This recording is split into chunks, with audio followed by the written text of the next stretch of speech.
The Occupy movement against the 1% of wealthy Americans has been largely unaware of the other 1%, foster youth in America. We spoke with one former foster youth who has been involved with Occupy Oakland here in the Bay Area.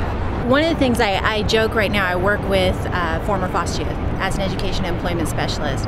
And it's so funny because in downtown Oakland, you know, I joke with the youth when they kind of treat me like this prissy white girl. You know, I joke with them like, don't let the prissiness fool you, you know? So I think that as I've aged, it's harder for people to associate me with foster care because I have created a life for myself.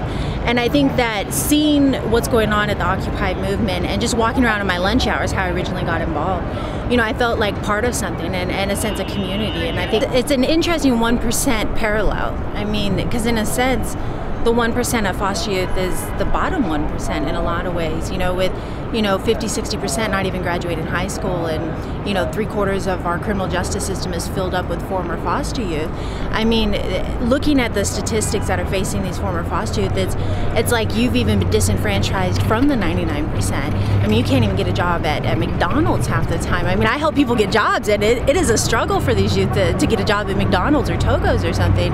I just took a youth today to apply to FedEx, and she had to list all of her previous addresses in 10 years. And for a former foster youth, one, to remember is triggering. You got to relive all those foster homes or whatever it is.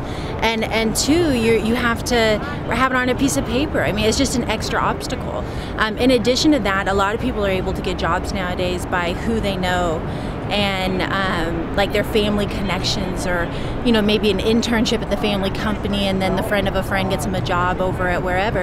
And these foster youth don't have those social networks. So I think that to create a partnership with them, I mean, there's obviously the partnership of philanthropy, you know, being able to have philanthropy and be able to donate, and, you know, they get the tax write-off and we get the benefit. But I think it's more of educating each other. I think the top 1% can educate, you know, former foster youth, and being able to say, this is what people are looking for when they're looking to hire. This is how you're able to invest money, or, you know, financial management, or this is how the government is really working, or something along those lines. And I think education from the former foster youth to the top 1%, and being able to say that, you know, this is what it's like to live in poverty. You know, my cell phone has, you know, been off, I can't pay my rent, I'm being evicted, you know, my baby's mama's sister is taking care of me while I'm able, you know, whatever the stories are. I think if the education piece is there, then there'll be some growth.